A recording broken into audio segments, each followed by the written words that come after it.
আমার শাশুড়ি মা আমার মায়ের মতো। আমি এখানে খুব ভালো আছি। উনি অন্তত আপনার মায়ের মতো আমাকে এতিম বলে আমাকে দূরে ঠেলে দেয়নি। তাছাড়া আপনি নিশ্চয়ই বিধবা একটা মহিলাকে বিয়ে করতে রাজি হবেন না, তাই না? কথাগুলো বলে তাচ্ছিলের হাসি হাসে রেইন। আবারও বলে ওঠে। আজকালের ছেলেরা অন্যের বউ নিয়ে পালাবে, কিন্তু একটা গরিব ঘরের মেয়েকে বিয়ে করবে না। ডিভোর্সি বা বিধবা কোনো মেয়েকে বিয়ে করবে না। আপনি যাকে আমার ছোট ভাই মনে করছেন, সে আমার ছেলে। আমি জন্ম দিয়েছি ওকে। এত কিছু জানার পর নিশ্চয়ই আমাকে আর বিরক্ত করবেন না। আর এই যে এই বাড়িটা দেখছেন, এটা আমার বাবার বাড়ি না, আমার শ্বশুর বাড়ি। আমার বর তাদের একমাত্র ছেলে ছিল, কোনো মেয়েও নেই। আর তাছাড়া আমি এতিম, আমার যাওয়ার জায়গা নেই বলে এখানে পড়ে আছি। কথাগুলো বলেই রেইন বাড়ির ভেতরে চলে যেতে যেতে আবার থেমে যায়। পিছনে ফিরে বলে ওঠে। আপনাকে আমার অপছন্দ অঙ্কন। অঙ্কন দুই হাত একত্র করে মুখ ঢেকে প্রলম্বিত শ্বাস ফেলে। বলে। 7টা বছর নিশ্চয়ই কম সময় না রেইন। রেইন এবার দুই পা এগিয়ে এসে অঙ্কনের সামনে দাঁড়ায়। মুখের দিকে তাকিয়ে বলে ওঠে। আপনার এত ভালোবাসা সেদিন কোথায় ছিল, যেদিন আপনার মা আমাকে অপছন্দ করেছিল শুধুমাত্র আমি এতিম বলে? আমি তো নিজের হাতে আমার বাবা মাকে মেরে ফেলিনি, তাই না? আপনার মা কি করলো? আমারই মামাতো বোন ফ্লোরার সাথে আপনার বিয়ের কথা তুললো। প্লিজ রেইন, অতীত ভুলে যাও না। দেখো, অঙ্কনকে থামিয়ে দিয়ে রেইন আবার কঠোর স্বরে বলে ওঠে। এ বাড়িতে আমার একটা সম্মান আছে অঙ্কন। কানা ঘুষা শুনলাম গুঞ্জনের সাথে আপনার বিয়ের কথা চলছে। অঙ্কন বিস্ফোরিত চোখে রেইনের দিকে তাকায়। এদিক ওদিক তাকিয়ে রেইনের দিকে দু কদম এগিয়ে আসে। চোয়াল শক্ত করে বলে। আমি তোমাকে ভালোবাসি। তোমাকে পাওয়ার জন্য কোনো কিছু বাকি রাখিনি আমি। মাঝে অনেক কিছু ঘটে তো গিয়েছে, তো তোমার দেখা আবার মিলেছে। আমি এবার তোমাকে আর ছাড়ছি না। অঙ্কন আহনাফ আপনাকে আর কিছুতেই হারাতে দেবে না। রেইন তাজওয়ার। রেইন আর কথা না বাড়িয়ে ভেতরে চলে যায়। এখানে ওখানে কোথাও দেরি না করে সোজা নিজের রুমের দরজা খুলে ভেতরে চলে যায়। শিউলি পারভিন রেইনের দরজার দিকে এগিয়ে এসে বলেন। কি রে মা, দরজা আটকালি কেন? খাবি না? রেইন হাতের ব্যাগটা টেবিলে রাখতে রাখতে উঁচু স্বরে বলে ওঠে। মা, আমার এখন খেতে ইচ্ছে করছে না। তুমি আর বাবা খেয়ে নাও প্লিজ। 8টা বাজছে মাত্র। তুই ফ্রেশ হয়ে ভালো লাগলেই খেতে আয়, সবাই একসাথে খাবো। মা, আমি খাবো না। প্লিজ তোমরা খেয়ে নাও। আমার মাথা ব্যথা করছে, বৃষ্টির ফোঁটা পড়েছিল একটু। ইস, মাথাটা মুছে নে ভালো করে। একটু। তুমি যাও। শিউলি পারভিন চলে গেলেন। রেইন পায়ের আওয়াজ পেল। পা ফেলার আওয়াজ ধীরে ধীরে মিলিয়ে গেল। শিউলি পারভিন চলে যেতেই রেইন আয়নার সামনে গিয়ে দাঁড়ায়। চোখের কাজল লিপটে গিয়েছে। বর্ষাকাল হওয়ায় দিন নেই রাত নেই।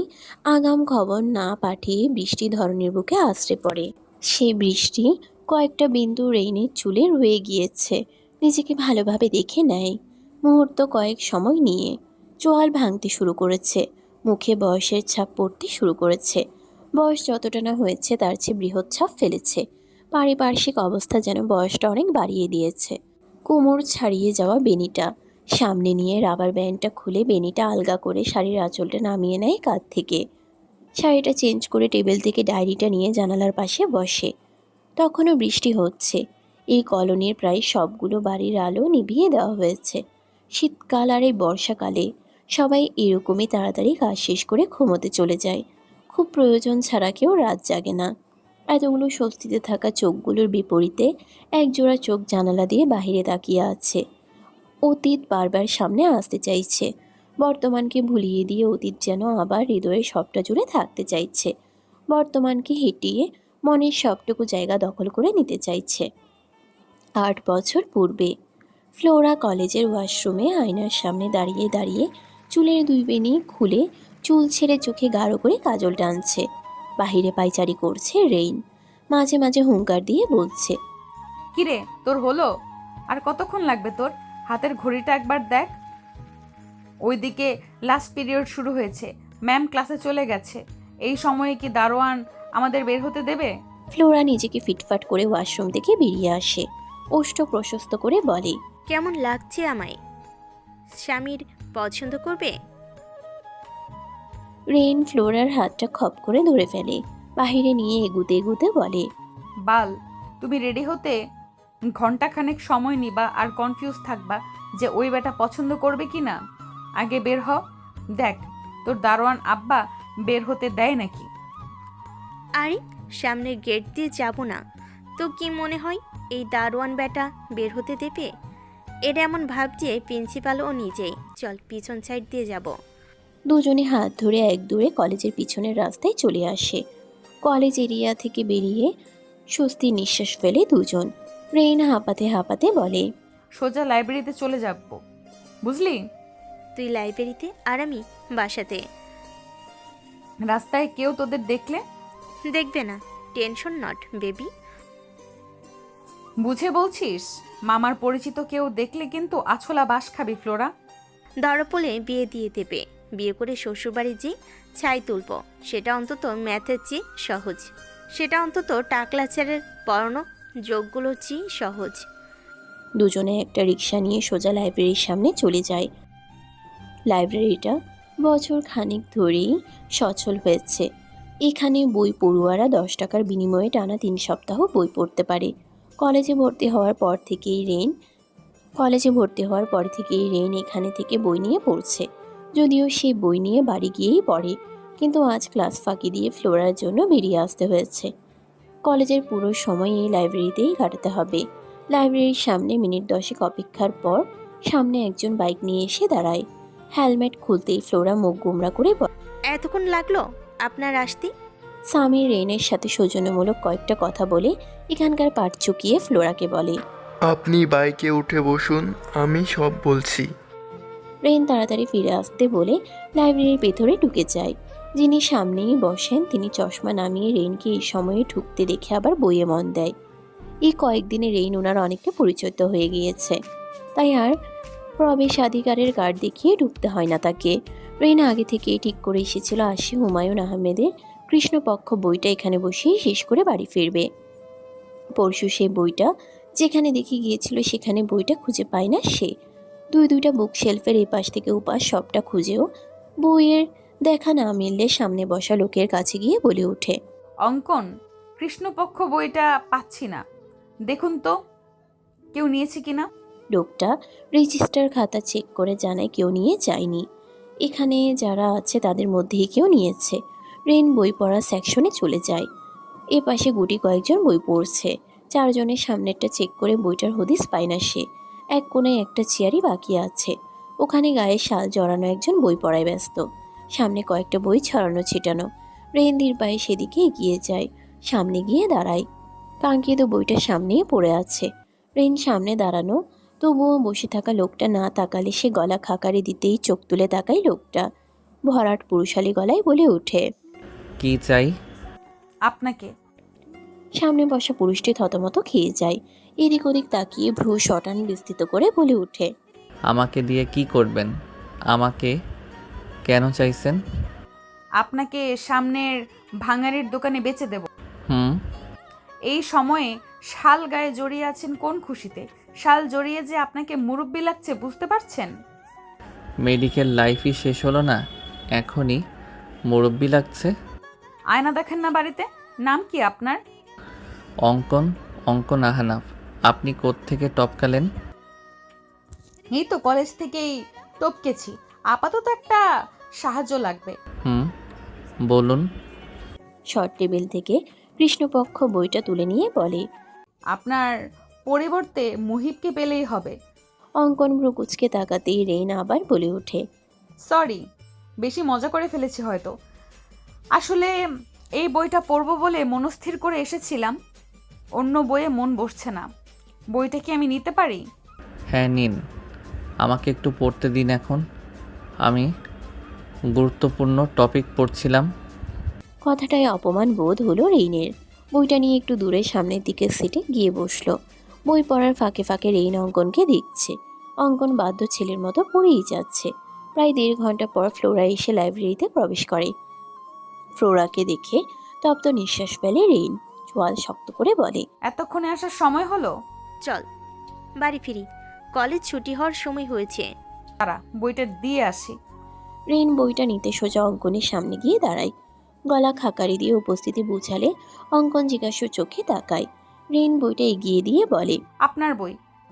কোনো কথা ছাড়া অঙ্কন সেটা নিজের কাছে নিয়ে নেয়। রেন বাড়ি চলে যাওয়ার জন্য পা বাড়ালে পিছন থেকে অঙ্কন আবার ডাক দেয়। রেন দাঁড়িয়ে যেতেই বলে, বই তো মনে হয় না শেষ করতে পেরেছেন এই সময়ে। হ্যাঁ, শেষ হয়নি। অঙ্কন বইটা আবার ফিরিয়ে দেয় আর বলে, বাসায় পড়ে শেষ করবেন। আমার নামে নেওয়া হয়েছে বিধায় আমাকেই জমা দিতে হবে। আগামীকাল বিকালের মধ্যে শেষ করে লাইব্রেরিতে চলে আসবেন। পরবর্তীতে আমার বেশ কিছুদিন আসা হবে না, পরীক্ষা শুরু হবে। ঠিক আছে। বলে বইটা নিয়ে রেন বেরিয়ে যায়। রেন চলে যাওয়ার দিকে তাকিয়ে মুচকি হাসে অঙ্কন। পরক্ষণেই পড়ায় মন দেয় সে। রাতে খাওয়া দাওয়া শেষ করে উপন্যাসের বইটা নিয়ে পড়ার টেবিলে বসে পৃষ্ঠা উল্টানোর সময় ভেতর থেকে একটা কাগজ মেঝেতে পড়ে যায়। কাগজটা উঠিয়ে ভাঁজ খুলতেই অবাক হয় রেন। কাগজে গোটা গোটা অক্ষরে লেখা, বই পড়তে এসে শুধু বই পড়বেন, আশেপাশে তাকিয়ে গায়ে শাল জড়ানো ছেলেকে দেখবেন না। চিকুটটা পড়ে লজ্জায় লাল হয়ে যায় রেন। ছেলেটাকে একবার দুবার না বেশ কয়েকবার দেখেছিল সে। চেয়ার ছেড়ে উঠে দাঁড়িয়ে বড় বড় করে কয়েকবার শ্বাস ফেলে সে। কপাল চাপড়ে বিড়বিড় করে ভাবতে থাকে আগামীকাল কোন মুখ নিয়ে লাইব্রেরিতে যাবে সে। পরদিন 8টার দিকে ফ্লোরার সাথেই বাড়ি ফিরে আসে রেন। কিভাবে চিরকুটের কথা জানাবে ভাবতে ভাবতে রাস্তাতেই বলে দেয় সে কথা। ফ্লোরা চলা থামিয়ে দাঁড়িয়ে যায়। কোমরে হাত দিয়ে সিরিয়াস ভঙ্গিতে দাঁড়িয়ে বলে ওঠে, চিরকুট পেয়েছিস? গতকাল আর জানাচ্ছিস একদিন পর? তোর এই প্রেম আমি মানি না, মানি না, মানি না। প্রেম হয়েছে কে বলল? আমার তো শুধু ভালো লেগেছে। ইস, গলাটা এত সুন্দর আর চোখটাও। মনে হচ্ছিল ওনাকে সামনে বসিয়ে রেখে আমি দেখতেই থাকি আর দেখতেই থাকি। তো এটা প্রেম না। আর আমি নিশ্চিত উনিও তোর প্রেমে পড়েছে। না হলে চিরকুটে কেন বলবি? তোকে অপছন্দ হলে তোর তাকিয়ে থাকা সহ্য করতো না, এক ধমকে তাকিয়ে থাকা বের করে দিত। চিরকুট তো দূরের কথা। আসলেই এরকম হতে পারে? হতে পারে না মানে অলরেডি ডান ডানা ডান ডান। লাইব্রেরি আর বাড়ির দূরত্ব খুব বেশি না হওয়ায় কলেজ টাইম ছাড়াও সেখানে যেতে সমস্যা হয় না রিনের। অঙ্কনের কথা মতো তৈরি হয়ে লাইব্রেরির উদ্দেশ্যে বেরিয়ে পড়ে রিন। তবে উপন্যাসটা তার শেষ করা হয়নি। চিরকুট পাওয়ার পর কোনোভাবেই পড়ায় মন বসেনি তার। লাইব্রেরিতে পড়ার সময় পড়ায় ডিস্টার্ব করেছিল সেই ব্যক্তি, নিজে আর বাড়িতে তার লেখা চিরকুট। 20 মিনিটের মধ্যেই রেন লাইব্রেরিতে পৌঁছে যায়। ভেতরে প্রবেশ করে ঠিক আগের জায়গাতেই অঙ্কনকে দেখতে পায় রেন। তার বুক কাঁপছে, সারা শরীর কাঁপছে, থরথর আওয়াজ তুলেছে যেন। বারবার শুকনো ঢোক গিলছে সে। অঙ্কন পড়ার ফাঁকে একবার চোখ তুলে তাকাতেই রেনকে দেখতে পায়। অঙ্কনের নজর চোখে পড়তেই শেলফের দিকে ঘুরে বই দেখতে থাকে রেন। একটা মোটা সোটা বই নিয়ে রেজিস্টার খাতায় নাম উঠিয়ে তারপর ধীর পায়ে অঙ্কনের দিকে যায় রেন। কাছাকাছি যেতেই অঙ্কন মৃদু হেসে বলে, আপনার আসার সময় হলো? আমি তো ভেবেছিলাম আপনি আসবেন না। বেশি দেরি হয়ে গেল? আমি বের হতে চাচ্ছিলাম, বিকেল বলতে দুপুরের পরের সময় বুঝিয়েছিলাম। আপনি বুঝলেন সন্ধ্যার আগ মুহূর্ত, কি আর করার। এই যে আপনার বই। আজ দেখবেন না? কি দেখব? কিছু না, আমি বের হব। আপনি কি থাকবেন এখানে? আমিও চলে যাব। চলুন একসাথে বের হই। দুজন লাইব্রেরি থেকে বের হয়ে সোজা রাস্তায় হাঁটতে থাকে। হাঁটতে হাঁটতে পরিচয় পর্বটাও সেরে নেয়। সামনে স্টল দেখে অঙ্কন বলে, চা খাবেন? এখানে ভালো চা পাওয়া যায়। আসলে আমি চা খাই না। চলুন আমি চা খাবো আর আপনি আমাকে দেখবেন। আপনি আমার সাথে মজা করেই যাচ্ছেন। আপনাকে কেন দেখব আমি? কারণ আমি গোটা 1 মাস লাইব্রেরিতে আসবো না।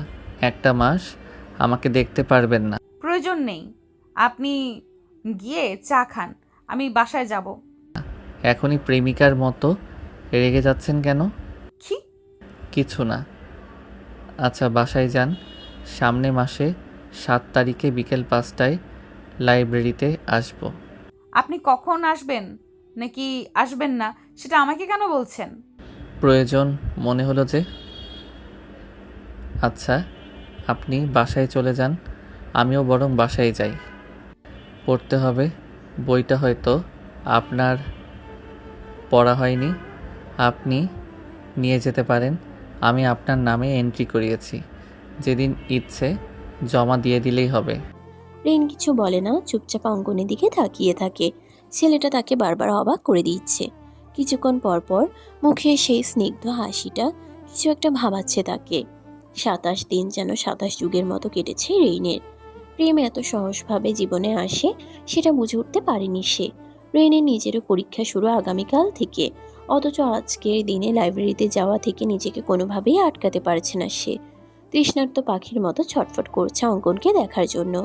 সেদিন যখন অঙ্কনের সাথে লাইব্রেরিতে দেখা করে, শেষবার দেখা করেছিল, তখন খুব একটা কিছু মনে না হলেও যখন একদিন দুদিন করে সময় যেতে লাগলো, তখন দিনগুলো আরো বড় হতে থাকলো।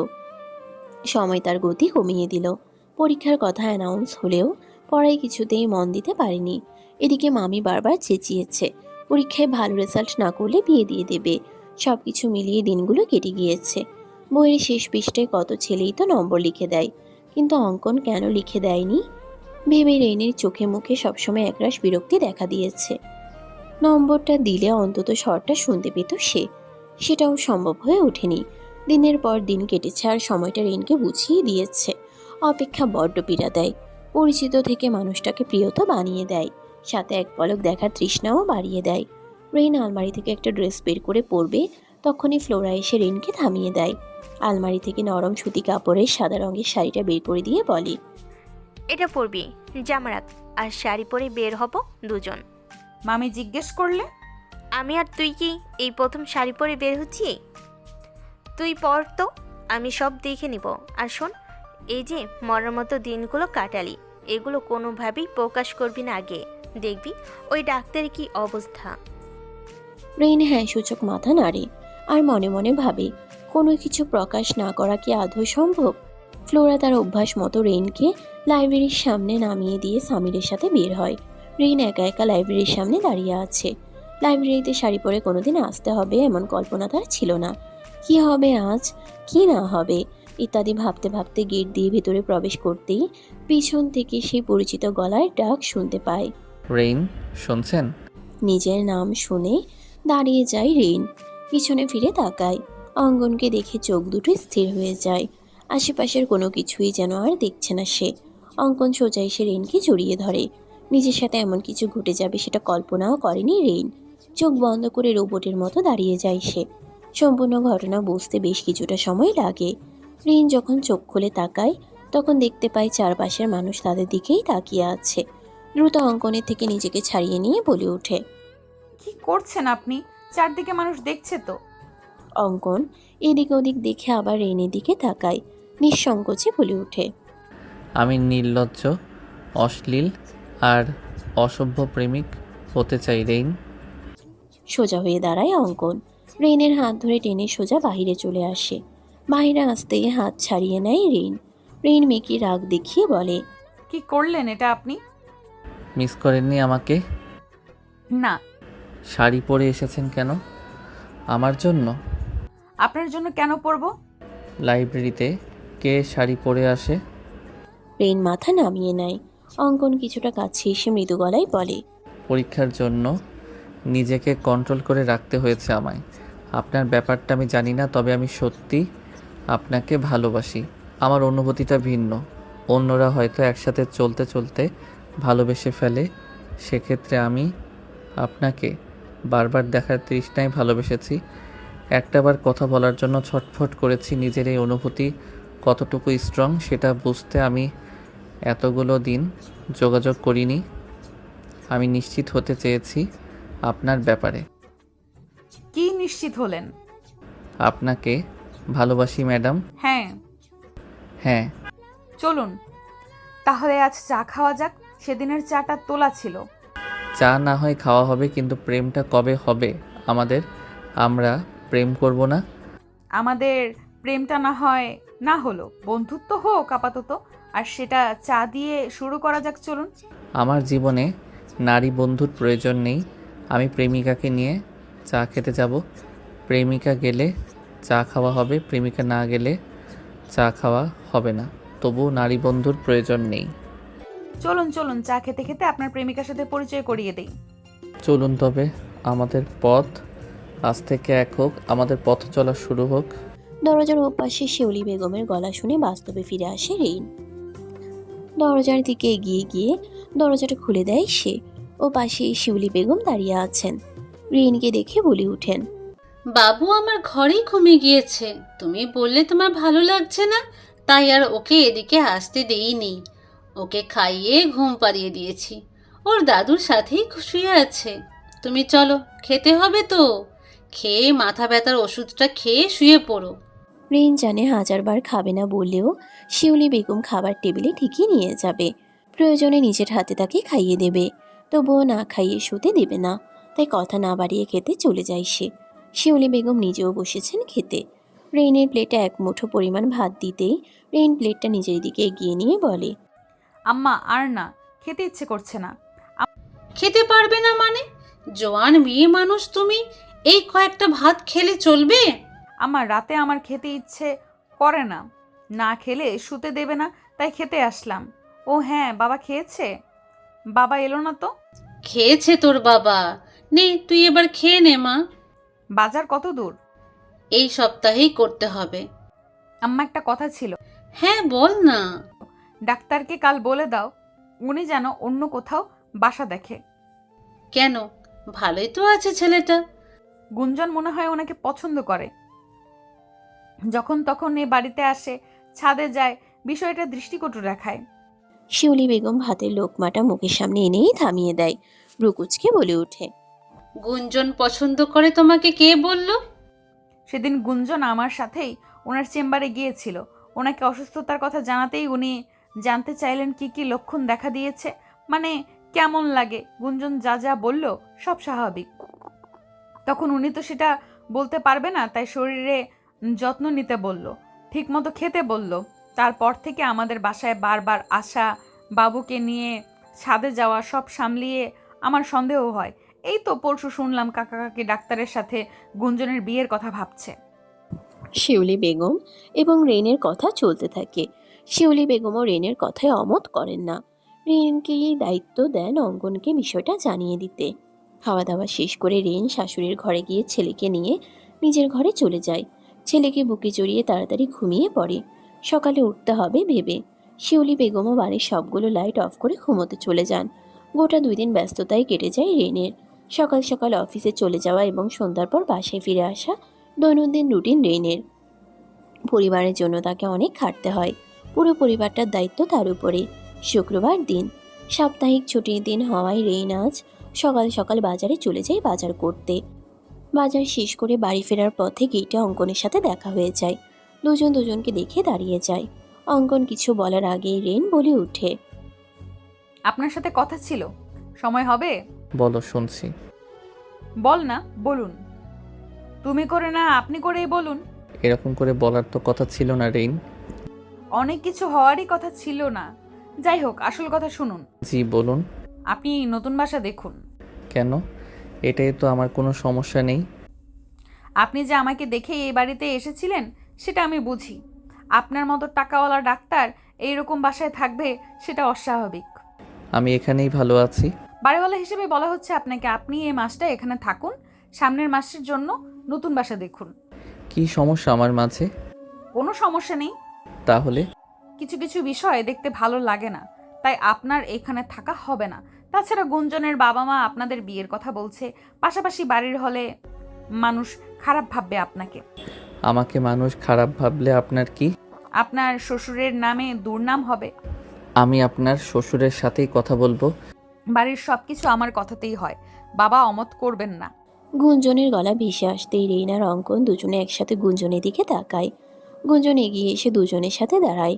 অঙ্কন মৃদু হেসে বলে, কেমন আছেন গুঞ্জন? খুব ভালো আছি। বিকেলে সময় হবে আপনার? একটু বের হতাম। বের হবেন, তাও আবার আমার সাথে? কথাটা বলেই অঙ্কন রেনের দিকে তাকায়। রেন অঙ্কনের দিক থেকে চোখ নামিয়ে নিয়ে গুঞ্জনকে বলে, গুঞ্জন, তোমরা কথা বলো, আমি বাসায় যাই। রেন চলে আসে সেখান থেকে। সামনে দাঁড়ানো পুরুষটার সাথে আগেও কাউকে সহ্য করতে পারতো না সে, আর এখনো কেমন পেরে উঠছে না নিজের সাথে। পুরনো রেইনটা মাথাচাড়া দিয়ে উঠছে। 1.5 মাস কেটে গিয়েছে। রেইনের কথায় তার শ্বশুর অঙ্কনকে পাশের গলিতে একটা ফ্ল্যাট ভাড়া নিয়ে দিয়েছেন। অঙ্কনের সাথে যোগাযোগ আগের চেয়ে অনেক বেড়ে যায়। শিউলি বেগমও রেইনের অগোচরে অঙ্কনের সাথে দেখা করেন। রেইনের আড়ালে অনেক কিছুই ঘটছে, যেটা রেইন আন্দাজ করতে পারলেও বুঝে উঠতে পারছে না। অফিস থেকে বাড়িতে ঢুকতেই বাড়িতে কয়েকজনের উপস্থিতি টের পায় রেইন। রান্নাঘর থেকে 2-3 জনের গলা ভেসে আসছে। কাঁধের বেগটা রেখে চেয়ারের উপর রেখে রান্নাঘরের দিকে পা বাড়ায় সে। রেইনকে দেখে শিউলি বেগম এগিয়ে আসেন, মৃদু হেসে বলেন, এসে গেছো তুমি? আমি গুঞ্জনকে পাঠিয়ে দিচ্ছি, সে তোমাকে তৈরি করে দেবে। রেডি হব কেন? আজ তোমার বিয়ে। বিয়ে মানে কি বলছেন মা? তোমার না হওয়া সুন্দর দিনগুলো তো ফিরিয়ে দিতে পারবো না, কিন্তু সামনের দিনগুলো সুন্দর করার চেষ্টা করছি। আমি কিছুই বুঝতে পারছি না। এসো আমার সাথে। বলেই শিউলি বেগম রেইনকে নিজের ঘরে নিয়ে আসেন। বিছানায় কয়েক জায়গায় নতুন নতুন ব্যাগ ছড়িয়ে ছিটিয়ে রাখা। শিউলি বেগম রেইনের 2 বাহু ধরে বিছানার এক পাশে বসিয়ে নিজেও রেইনের পাশে গিয়ে বসেন। শিউলি বেগম রেইনের মাথায় হাত বুলিয়ে দিয়ে বলে ওঠে, আমরা জানতাম অঙ্কন তোমাকে পছন্দ করে, তোমার বিয়ের আগে থেকে। কোনোভাবে আমার ছেলেটা তোমার ভাগ্যে ছিল বিধায় এমন হয়েছে। আমি আর তোমার শ্বশুর চাই তোমার জীবনটা আবার সাজিয়ে দিতে। কতই বা বয়স হয়েছে তোমার? রেইন শিউলি বেগমের দিকে অবাক চোখে তাকায়। শাশুড়ির মুখে এমন একটা কথা সে শুনতে পারবে, এটা সে কোনোভাবেই ভাবতে পারেনি। পরিস্থিতি এমন এক পর্যায়ে চলে এসেছে যে এসব কিছু ভীষণ রকমের অস্বাভাবিক লাগে।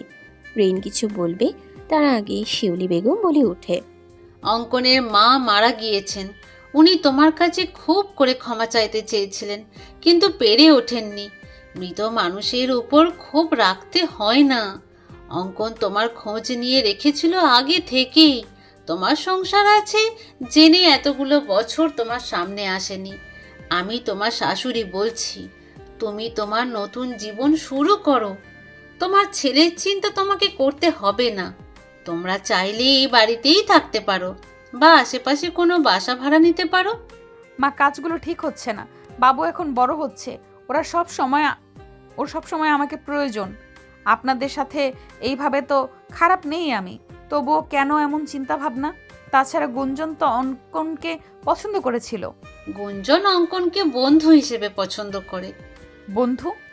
হ্যাঁ, ও না বললে তো আমরা জানতেই পারতাম না যে অঙ্কন বাবা তোমাকে ভালোবাসে। আম্মা, আমাকে একটু একা থাকতে দিন প্লিজ। বাড়িতে এসব বন্ধ করুন, আমার ভালো লাগছে না। শিউলি বেগম কিছু বলতে চেয়েও বললেন না। রেইনকে রেখে বাইরে চলে গেলেন। রেইন দরজা আটকালো। মনে পড়ছে অতীত, দম আটকে আসছে তার। অতীত কেন আবার ভবিষ্যৎ হতে ছুটে এসেছে? সব কিছু এভাবেই তো ঠিক চলছিল, তাহলে কেন আবার বিয়ে এলো জীবনে? কান্না পাচ্ছে তার, ভীষণ কান্না পাচ্ছে। শিউলি বেগম চলে যাওয়ার পর স্বয়ং রেইনের শ্বশুর এসে বিয়ের ব্যাপারে কথা বলে গেছেন। কিছুক্ষণ পর গুঞ্জন এসেও নিজের ব্যাপারটা ক্লিয়ার করে গেছে। রেইনের মন পড়ছে, অতীত ভেবে কষ্ট হচ্ছে তার। সব কিছু যদি এত ভালো হওয়ারই ছিল, তাহলে অতীতে কয়েক বছর আগে কেন হলো না? অতীতটা ভালো হলে প্রিয় মানুষের হতে এত দ্বিধাবোধ হতো না। সব কিছু সহজ হওয়ার পরও এত কঠিন লাগতো না। দরজায় নক করার শব্দ পেতেই ব্যালকনি থেকে রুমে আসে রেইন। আয়নার সামনে এসে চোখ মুখ মুছে নিজেকে বিন্যস্ত করে দরজাটা খুলে দেয়। বাহিরা অঙ্কন ভেজা অবস্থায় দাঁড়িয়ে থাকতে দেখে অবাক হয়ে যায়। কিছুক্ষণ চুপচাপ দাঁড়িয়ে অঙ্কনকে দেখে কিছু একটা মনে করে দরজা বন্ধ করে দেবে, তখনই অঙ্কন বলে ওঠে, তোমার প্রেমে ভিজে একাকার অবস্থা তুমি দরজা বন্ধ করছো। আজ আমাদের বিয়ে রেইন। কিসের বিয়ে? বিয়ে আবার কিসের হয়? আমার বাচ্চা আছে জানেন তো।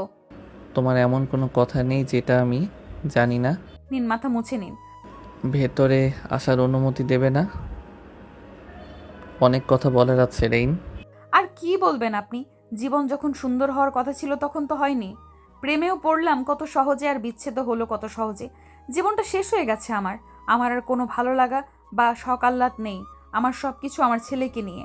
ভাববেন না আপনার আম্মাকে আমি মাফ করে দিয়েছি। অঙ্কন তোয়ালেটা সোফার উপর রেখে রেইনের সামনে গিয়ে দাঁড়ায়।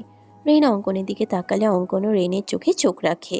নরম স্বরে বলে ওঠে, তুমি তবু আমাকে হারিয়ে কিছু পেয়েছো, আর আমি তোমাকে হারিয়ে তোমাকেই পেতে মরিয়া। 8টা বছর আমি একা তোমাকে ভালোবেসেছি রেইন। যখন তুমি তোমার সংসার নিয়ে ব্যস্ত, তখন আমি একা নিজেকে পুড়িয়ে তোমাকে ভালোবেসেছি। আমি তোমাকে চাইতে পারি না? রেইনের চোখে পানি চলে আসে। এই মানুষটাকে সে সবচেয়ে বেশি ভালোবেসেছিল একসময়। সবচেয়ে ভালোবাসার আর পছন্দের জিনিস যেমন হারিয়ে যায়, তেমন এই লোকটাও হারিয়ে গিয়েছিল। রেইনকে চুপ থাকতে দেখে অঙ্কন আবার বলে ওঠে। আমার শূন্যতায় পূর্ণতা হয়ে এসো। রেইন এবার ফুপিয়ে ওঠে। অঙ্কন রেইনের গালে হাত দিতে হাত বাড়াতেই রেইন পিছিয়ে যায়। নিজের এই হাতের উল্টো পাশ দিয়ে গাল মুছে নিয়ে বলে, আমার সব কিছুতে আপনার অধিকার ছিল, সেখানে অন্য পুরুষ অধিকার ফলিয়েছে। আমার স্বামী ছিল, আমার বাচ্চা আছে, এত কিছু জানার পর কেন এসেছেন? ভালোবাসি বলে এসেছি। এতদিন পর কেন এলেন আপনি? না আসলেই পারতেন। কেন আমার রঙিন স্বপ্নগুলো সাদাকালো করে দিয়ে আমার সেটায় রং মাখাতে এসেছেন? আবার তো চলে যাবেন। অঙ্কন এক ধাপ এগিয়ে আসে রেইনের দিকে। রেইনের দুই গালে নিজের হাত রেখে বলতে থাকে, আর যাব না, বিশ্বাস করে কখনো যাব না আমি। সারা জীবনের জন্য তোমাকে চাইতে এসেছি, প্লিজ দিয়ে দাও না। রেইন শব্দ করে কান্না করে ওঠে। বাইরের সবাই কান্নার শব্দ শুনে এগিয়ে আসবে, তখনই শিউলি বেগম সবাইকে থামিয়ে দিয়ে বলে ওঠে, ওদের একটু মানিয়ে নিতে দাও। মেয়েটার একলা জীবনের কষ্ট আর আমি সহ্য করতে পারছি না। আমিও তো মা।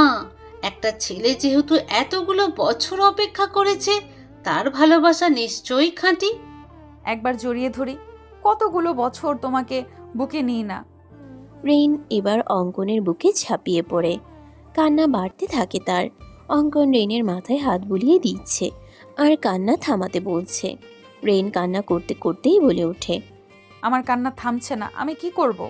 বিয়েটা করে নাও, বউ বাচ্চা নিয়ে সামনের দোকানে আইসক্রিম খেতে যাব। আমার ভালোবাসা আমাকে দেবেন? এত বছরের ভালোবাসা সব চাই আমার। আগে সব কিছু ফিরিয়ে দিবেন। আমি তোমাকে আমায় দিয়ে দাও, তুমি তোমাকে আমায় দিয়ে দাও, আমি তোমার ভালোবাসায় ফিরিয়ে দেব। বিয়ে হচ্ছে তো আমাদের। আইসক্রিম খেতে যাবেন না বউ বাচ্চা নিয়ে? বিয়ে তো করতেই হবে। রেইনের কথায় অঙ্কন উচ্চস্বরে হেসে ওঠে। রেইনকে শক্ত করে জড়িয়ে ধরে। সমাপ্ত।